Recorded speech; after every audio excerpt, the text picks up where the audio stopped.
Fundamental unit और basic unit, the international system of unit is based on 7 independent unit known as fundamental unit और basic unit.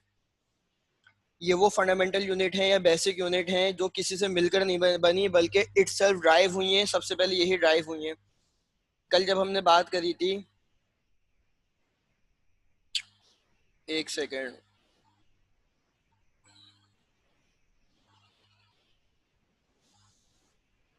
कल जब हमने बात करी थी कि आपके पास अगर लेंथ की बात होगी तो लेंथ का जो सिंबल है वो एल है,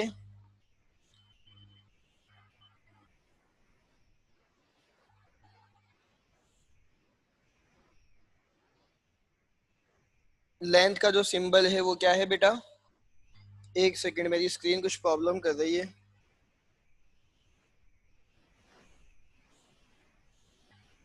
एक मिनट वेट करिएगा। वालेकुम सलाम एहसन, कैसे हैं बेटा? खैरियत से हैं? लेंथ का जो सिंबल है बेटा वो क्या है? लेंथ का सिंबल एल है। और लेंथ की यूनिट क्या होती है? लेंथ की यूनिट क्या होती है बेटा? लेंथ की यूनिट की अगर हम बात करें तो मीटर होती है। और मीटर का सिंबल क्या होगा? एम होगा। इसी तरीके से मास का सिंबल कैपिटल एम है, जबकि मास की यूनिट जो है वो क्या है? किलोग्राम है। और किलोग्राम का सिंबल क्या है? केजी है।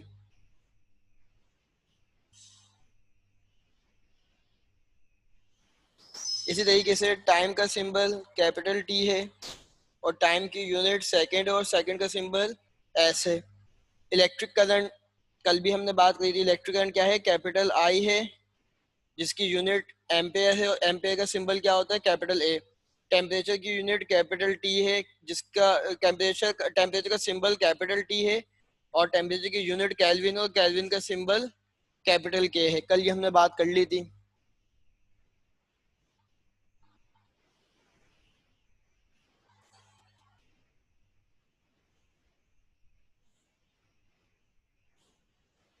इसी तरीके से देखें, लुमिनियस इंटेंसिटी, उसका सिंबल क्या होता है?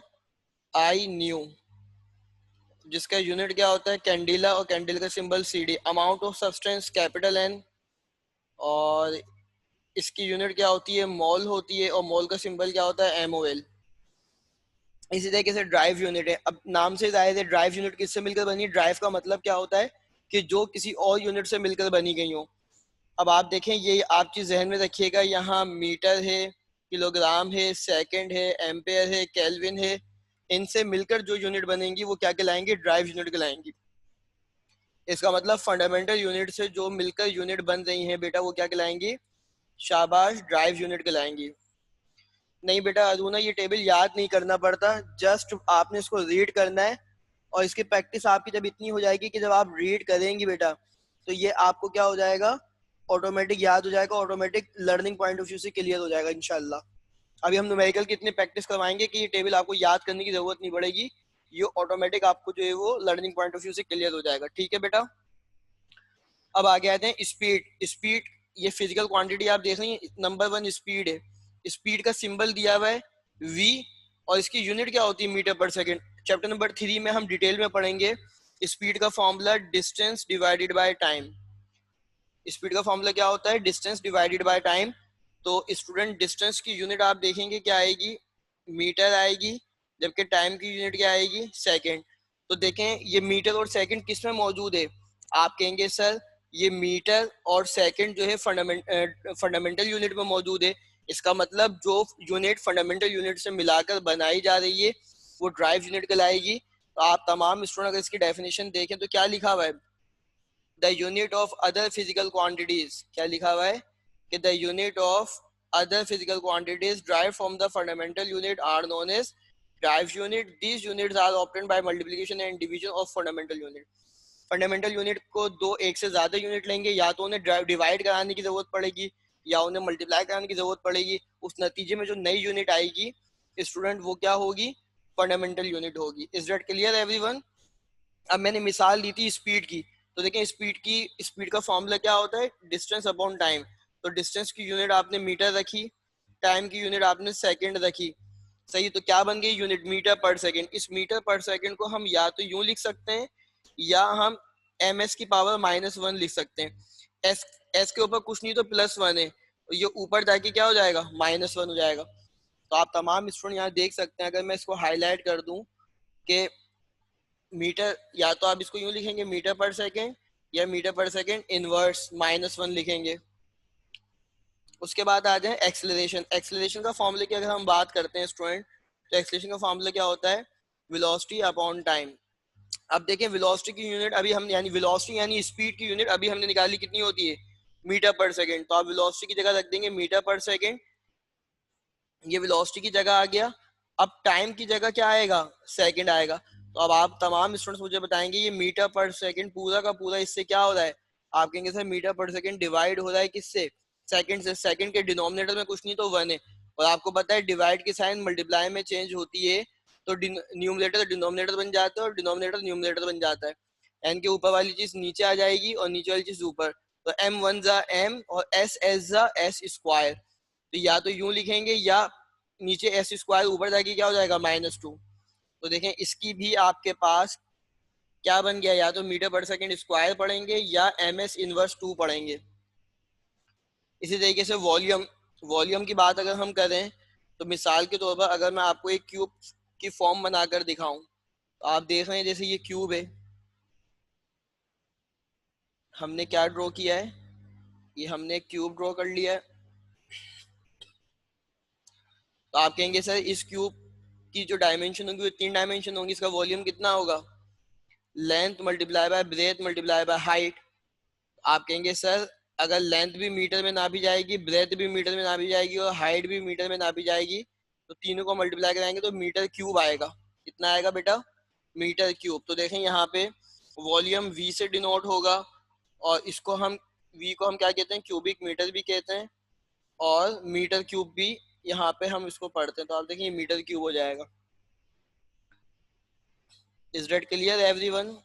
क्या तमाम स्टूडेंट्स को यहाँ तक बात समझ में आ गई? फोर्स, फोर्स की जब हम बात करते हैं स्टूडेंट, तो चैप्टर नंबर 4 में डिटेल में हम पढ़ेंगे कि फोर्स का फॉर्मूला क्या होता है।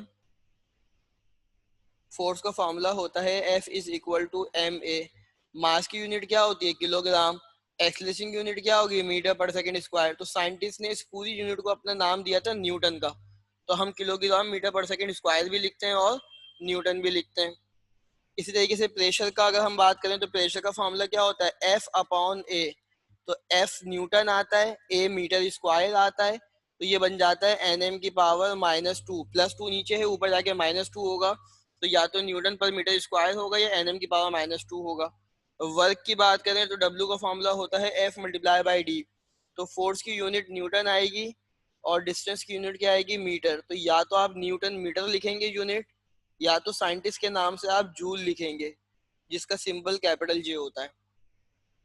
इसी तरीके से चार्ज जो है वो कैपिटल क्यू से डिनोट होता है। साइंटिस्ट का नाम था sir Charles Augustin de coulomb, तो उन्हीं के नाम से जो है वो यूनिट रखी गई coulomb. Is that clear everyone?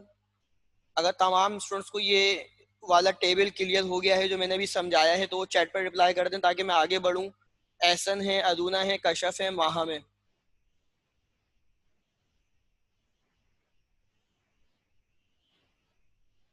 ठीक है, अब आ जाए ज़रा फंडामेंटल यूनिट और ड्राइव यूनिट का। अगर आपको लिखा जाए, अगर आपसे कहा जाए कि write down two points of, write down two difference between fundamental unit and derived unit, तो आप जो है वो इसके डिफरेंस इस तरह लिख सकते हैं कि the unit of physical quantity discovered from first hand knowledge are called fundamental unit. ये हमने ऊपर पढ़ा दिया, जो किसी और से मिलकर ना बना हो बल्कि फर्स्ट हैंड फर्स्ट अटेम्प्ट में इटसेल्फ बना हुआ फंडामेंटल यूनिट है। जबकि ड्राइव यूनिट क्या थी, कि the unit of those physical quantities which are derived from the fundamental physical quantities are called derived unit. Some derived unit are meter per second, kilogram per meter cube, meter square, और यहाँ पे some fundamental units are kilogram, meter, candela, second, etcetera. तो ये वही ऊपर वाली बात है, ऊपर वाली डेफिनेशन है जो हमने अभी पढ़ी, और इन्होंने जो है वो उसको डिफरेंशिएट की फॉर्म में लिख दिया। अब आ जाए जरा advantage, advantage of SI unit. SI stand for System International. SI stand for System International. SI stand for SI stand for System International.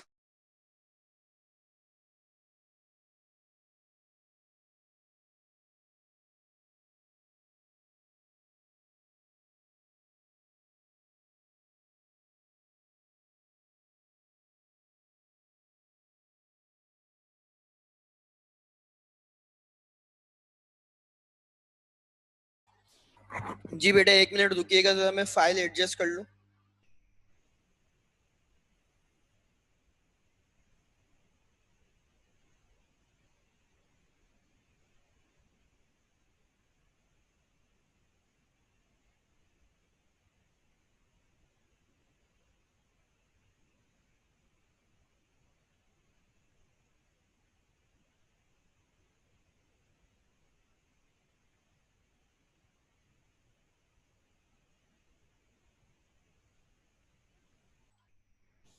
क्या तमाम स्टूडेंट को स्क्रीन पर एडवांटेज ऑफ ऐसा यूनिट मेंशन हो रही है? चैट पर रिप्लाई करें।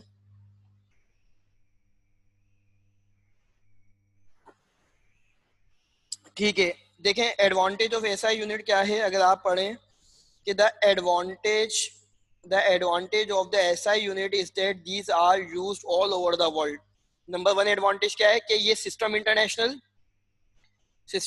का मतलब है ऐसा निज़ाम जो पूरी दुनिया में चलता है। सिस्टम इंटरनेशनल, ऐसा निज़ाम जो कि पूरी दुनिया में, इसको कहते हैं बैनुल अक़वामी निज़ाम। क्या कहते हैं? बैनुल बैनुल अक़वामी निज़ाम। ऐसा निज़ाम बेटा जो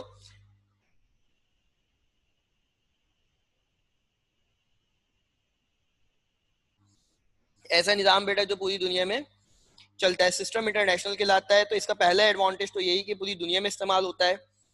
और इसका सेकंड एडवांटेज क्या है? इसका सेकंड एडवांटेज ये है कि secondly mathematical calculation in this unit are far easier as the bigger smallest units can be obtained by a simple multiplication division by the power। इसका सेकंड एडवांटेज स्टूडेंट ये है कि इसकी मदद से हम जो है वो इजियर वे में कैलकुलेशन में मल्टीप्लिकेशन डिवीजन और सब्ट्रैक्शन इजी वे में कर सकते हैं। अब हम पढ़ने जा रहे हैं एसआई प्रीफिक्सेस, जैसे कि आपको हेडिंग दिख रही है एसआई प्रीफिक्सेस। अब आप यहाँ देखें एसआई प्रीफिक्सेस की कंडीशन पर बेटा, यहाँ पे बस आपको 10 की पावर याद रखनी है। अगर हम बात करेंगे डेका, अगर एमसीक्यू में ऑप्शन पूछा जाता है डेका, तो आप बोलेंगे डेका का मतलब क्या है? आप कहेंगे सर डेका का सिंबल जो है वो डी है और उसका फैक्टर 10 की पावर 1। आप कहेंगे हेक्टो का सिंबल जो है वो एच है 10 की पावर 2। आप कहेंगे किलो का सिंबल जो है वो 10 की पावर 3 है, किलो का फैक्टर 10 की पावर 3 है। आप कहेंगे मेगा जो है वो मेगा में 10 की पावर 6 जो है वो फैक्टर है उसका। आप कहेंगे गीगा जो है गीगा में 10 की पावर 9 है। आप कहेंगे टेरा जो है वो टेरा में 10 की पावर 12 है। सही है। इसी तरीके से डेसी की हम बात करें तो 10 की पावर -1 है। सेंटी जो है वो 10 की पावर -2 है। मिली 10 की पावर-3, माइक्रो 10 की पावर-3 से 10 की पावर-9, नैनो है, और पीको 10 की पावर 12 है, -12 है। तो ये वाले फैक्टर तो आपको वैसे ही आपको दिख रहे होंगे जो हमने अभी कुछ दिनों पहले पढ़े थे। याद है तमाम स्टूडेंट्स को? चलें, अब हम एक नया टॉपिक पढ़ने जा रहे हैं, सिग्निफिकेंट फिगर। सिग्निफिकेंट फिगर होता है क्या है बेसिकली?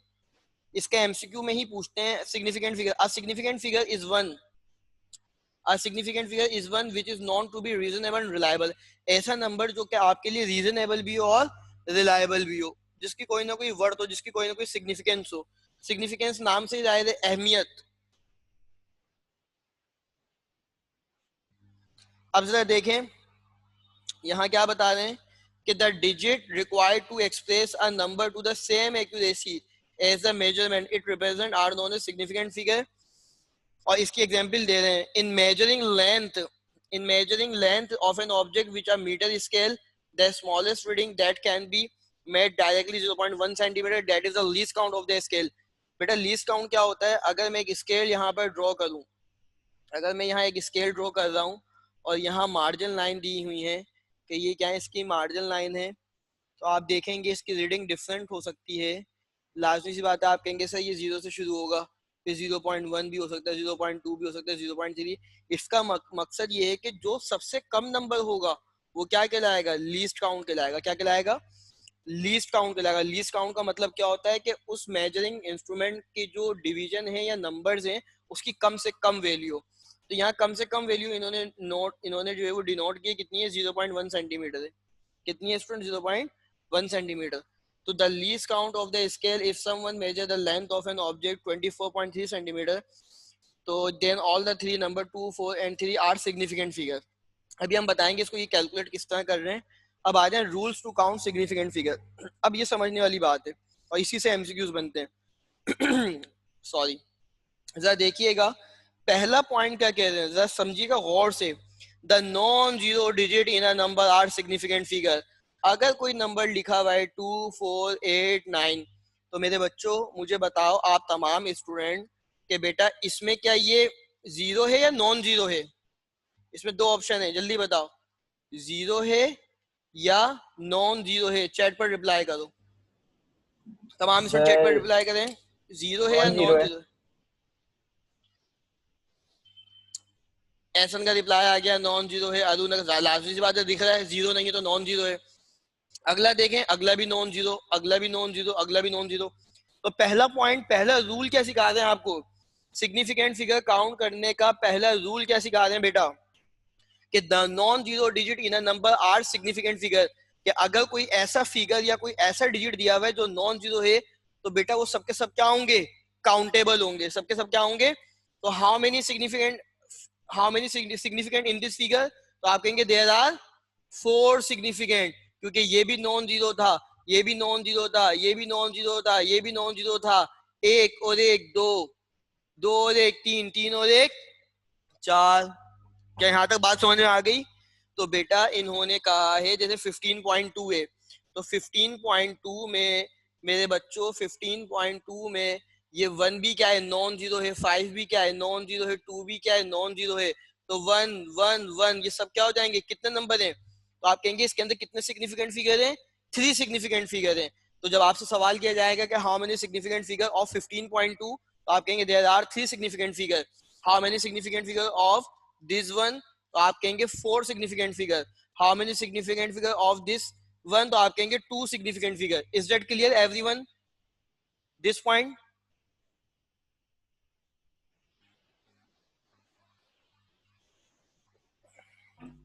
Yes sir. शाबाश, पढ़ने वाले स्टूडेंट माशाल्लाह से। ठीक है बेटा, इफ जीरो इज बिटवीन, अगला पॉइंट पढ़ने जा रहे हैं शाबाश, अगला पॉइंट पढ़ने जा रहे हैं। If zero is between two significant figure, अगर दो नंबर के दरमियान, अगर दो नंबर के दरमियान जीरो आ जाए। अब देखो ये भी सिग्निफिकेंट है, ये भी सिग्निफिकेंट है, ये भी नॉन जीरो है, ये भी नॉन जीरो है, बट ये जीरो है। लेकिन पॉइंट समझिएगा, क्या कह रहे हैं? If zero is between two significant figure it is counted as a significant figure. अगर दो नंबर के दरमियान जीरो आ रहा है वो भी क्या हो जाएगा? काउंटेबल हो जाएगा, वो भी क्या हो जाएगा? काउंटेबल। इसका मतलब अब ये भी सिग्निफिकेंट हो गया, ये भी सिग्निफिकेंट हो गया और ये भी। तो कितने सिग्निफिकेंट हो जाएंगे? चैट पर रिप्लाई करें, कितने सिग्निफिकेंट हो जाएंगे? जल्दी जल्दी चैट पर रिप्लाई करें, कितने सिग्निफिकेंट हो जाए? जबरदस्त, महाम का रिप्लाई आया है सबसे पहले, जबरदस्त। अरुणा, कशफ, एहसन का रिप्लाई आया है कि सर 3 सिग्निफिकेंट हो जाएंगे। अब हमने 2 रूल पढ़ लिए। पहला रूल क्या है? तमाम के तमाम नंबर नॉन जीरो हो तो वो भी काउंटेबल है। दूसरा रूल क्या पढ़ा? कि अगर दो सिग्निफिकेंट नंबर के दरमियान जीरो में आ रहा है तो वो भी क्या हो जाएगा? काउंटेबल, सिग्निफिकेंट हो जाएगा। अगला पॉइंट पढ़ने जा रहे हैं। अगला पॉइंट देखें क्या कह रहा है। Zero on the right of the significant figure are not counted. अगर कोई नंबर है बेटा 49800, तो मेरे बच्चों कह रहा है कि अगर राइट साइड पर जितने जीरो आएंगे, राइट साइड पर जितने जीरो आएंगे वो सब के सब क्या होंगे? नॉट काउंटेड होंगे। क्या होंगे? नॉट काउंटेड होंगे। इसका मतलब तमाम स्टूडेंट बताएं इस 2100 में कितने सिग्निफिकेंट हैं? क्योंकि ये वाला जीरो भी काउंट नहीं होगा, ये वाला जीरो भी काउंट नहीं होगा, खाली 2 काउंट होगा और 1। तो कितने हो गए सिग्निफिकेंट? 2 सिग्निफिकेंट हो गए। एहसन का रिप्लाई सही आ गया है। तमाम स्टूडेंट, अदूना ने रिप्लाई कर दिया 2 सिग्निफिकेंट होंगे। शाबाश, और भी बच्चे रिप्लाई करें बेटा। कशफ ने रिप्लाई कर दिया है। और बेटा माहम आप रह गई हैं, आप भी इस रस्म में हिस्सा डाल दें। सर मैं कर चुकी रिप्लाई। आप कर चुके हैं, जबरदस्त, क्या बात है भाई, एक्टिव चल रहे हैं माशाल्लाह से। ठीक है, वो असल में चैट है ना वो ऊपर की तरफ चली जाती है तुझे। जबरदस्त भाई, बहुत जबरदस्त, बहुत आला, पढ़ने वाले स्टूडेंट बैठे हुए माशाल्लाह से। अब जरा अगला पॉइंट, अब मैं फिर रिवाइज करा दूं। पहले में क्या था? तमाम नॉन जीरो होंगे तो काउंटेड होगा। दूसरे में क्या था? कि दो सिग्निफिकेंट के दरमियान जीरो आ जाए तो काउंटेड होगा। तीसरे में क्या था? कि अगर राइट साइड पर जीरो आएंगे तो सबके सब अनकाउंटेड होंगे। उनके अलावा नंबर को हम काउंट कर लेंगे. Is that clear everyone? Yes. अब देखें आगे, चलें बेटा, अब जरा देखें अगला पॉइंट. शाबाश. zeros on the left of the significant figure are not counted. अगर जीरो लेफ्ट साइड पे आ जाएं तब भी काउंट नहीं होंगे, चाहे राइट साइड पर हो चाहे लेफ्ट साइड पर हो. तो how many significant of this figure? तो आप कहेंगे sir only one. How many significant of this figure? तो आप कहेंगे सर ओनली टू. ये वाले जीरो काउंट नहीं होंगे बेटा. अब अगला पॉइंट पढ़ने जा रहे हैं. अगला पॉइंट कह रहा है कि zeros on the right of the fractional number are counted. अगर कोई नंबर बेटा, अगर कोई, शाबाश, अगर कोई नंबर, अब आपने ये पढ़ा था कि राइट साइड पे जीरो हो तो काउंट नहीं होगा. अगर राइट साइड पे जीरो होगा और काउंट नहीं होगा, और बीच में अगर पॉइंट आ रहा है, बीच में क्या आ रहा है, अगर zeros on the right of a fractional number are counted, अगर बीच में पॉइंट है, अगर डेसिमल के साथ नंबर दिया हुआ है, अब ये भी काउंट होगा, ये भी काउंट होगा.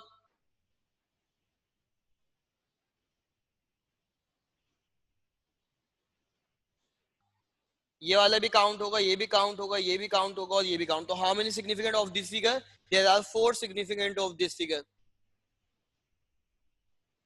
Is that clear everyone? एक चीज और समझानी है. अगर कोई पॉइंट वाले नंबर जो बेटा मल्टीप्लाई होने के बाद इस तरह का कोई नंबर दे तो हम राउंड फिगर करते हैं. हम क्या करते हैं, आप देख रहे हैं हमने ये 3 को भी हटाया, 4 को भी हटाया. अब ये 8 को चेक करेंगे. अब ये पहले नंबर के बाद, यानी कि मैं इसको थोड़ा सा और बड़ा करके लिख दूं, 8.4834. अब मैं ये इसको राउंड ऑफ करना चाह रहा हूँ मेरे बच्चों. क्या करना चाह रहा हूँ? Round of. अगर ये वाला नंबर 5 हो या 5 से बड़ा हो तो इसमें क्या हो जाएगा, 1 ऐड हो जाएगा, 8.5 हो जाएगा, ये सारे नंबर कैंसिल आउट हो जाएंगे. तो ये देखें क्या कहलाता है, 8.5 round for low significant figure. तमाम स्टूडेंट्स को क्या ये कैलकुलेशंस क्लियर हो गई? तमाम स्टूडेंट्स को क्या ये कैलकुलेशन क्लियर हो गई?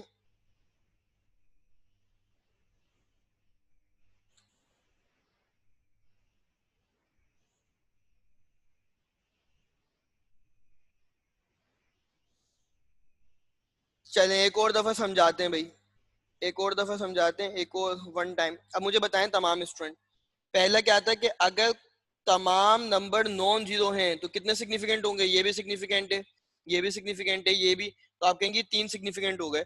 अगर दो सिग्निफिकेंट के दरमियान, अगर दो सिग्निफिकेंट के दरमियान कोई जीरो आता है तो वो भी क्या हो जाएगा, सिग्निफिकेंट हो जाएगा. तो ये भी कितने हो जाएंगे?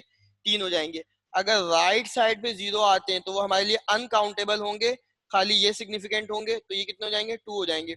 अगर हमारे पास पॉइंट में लेफ्ट साइड पे कोई नंबर आते हैं तो ये भी अनकाउंटेबल होंगे, खाली ये सिग्निफिकेंट होंगे.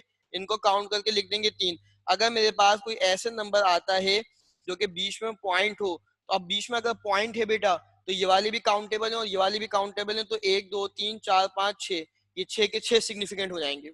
Is that clear Kashaf? Yes sir. ठीक है बेटा. अब जरा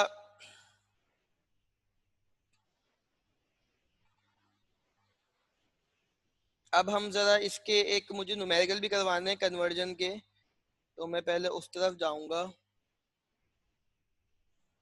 एक स्क्रीन शेयर करा रहा हूँ, 2 मिनट वेट करें.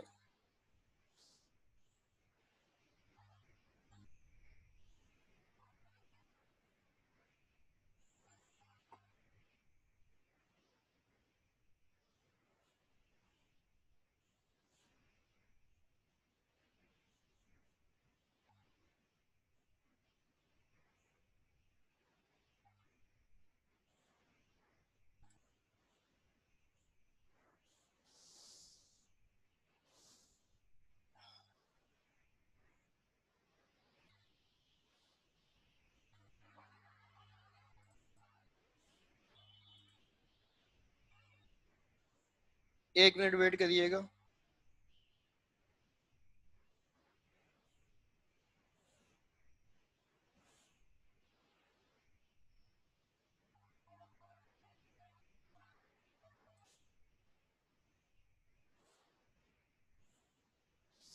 क्या तमाम स्टूडेंट को एक स्क्रीन शेयर हो रही है? मैंने एक नोट पर शेयर कराया है.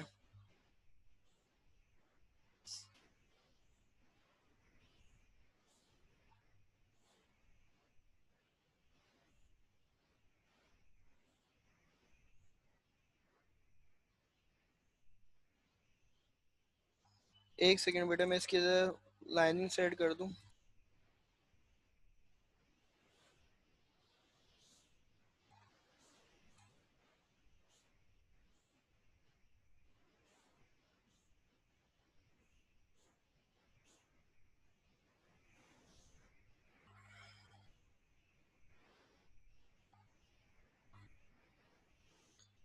चलें अभी जरा तमाम स्टूडेंट देखें, एक सवाल में यहाँ पे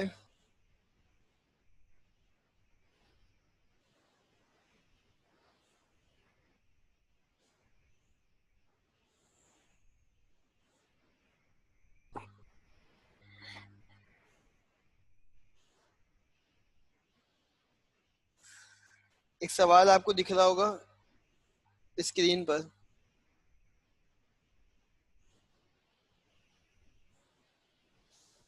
क्या तमाम स्टूडेंट को स्क्रीन पे सवाल दिख रहा है कि the mass of an electron is 9.11 10 to the power minus 31 KG. अब कह रहे हैं कि इसको आप जो है ग्राम में कन्वर्ट कर दें, मिलीग्राम में कन्वर्ट कर दें और माइक्रोग्राम में कन्वर्ट कर दें। तो सबसे पहले हम इस सवाल का क्या बनाएंगे स्टूडेंट, डेटा बनाएंगे। इस सवाल का क्या बनाएंगे बेटा, डेटा बनाएंगे। सबसे पहले इसकी डेटा की हेडिंग मेंशन करें। डेटा के अंदर आपको मास ऑफ एन इलेक्ट्रॉन दिया हुआ है कितना, तो आप लिखेंगे मास ऑफ एन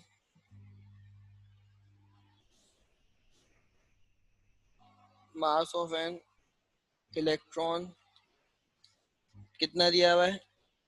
आप कहेंगे sir 9.11 10 raise to the power minus 31 KG. अब आ जाए जरा 9.11 10 raise to the power minus 31 KG. अब कह रहे हैं कि अब आपने मास ऑफ इलेक्ट्रॉन को किस में कन्वर्ट करना है, सबसे पहले ग्राम में करना है। तो मास ऑफ इलेक्ट्रॉन इन ग्राम में कन्वर्ट करना है, question mark. Mass of electron in milligram में कन्वर्ट करना है, यानी कि mg, क्वेश्चन मार्क। याद आ रहा है, मैंने पढ़ाया था ग्राम, मिलीग्राम, माइक्रोग्राम। फिर कह रहे हैं मास ऑफ एन इलेक्ट्रॉन किस में कन्वर्ट करना है, माइक्रोग्राम में कन्वर्ट करना है। सही है। अब हम जाएंगे इसके सॉल्यूशन की तरफ। अब हम जाएंगे इसके सॉल्यूशन की तरफ।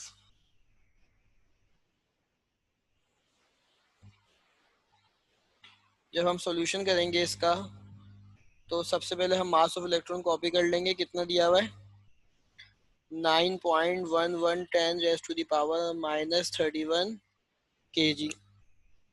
अब हम किसके लिए काम कर रहे हैं, सबसे पहले ग्राम के लिए काम कर रहे हैं। तो यहाँ हेडिंग मेंशन कर देंगे, यहाँ अलग से हेडिंग मेंशन कर देंगे कि हम जो कन्वर्जन करने जा रहे हैं वो किसके लिए करने जा रहे हैं, फॉर ग्राम। ग्राम के लिए काम कर रहे हैं।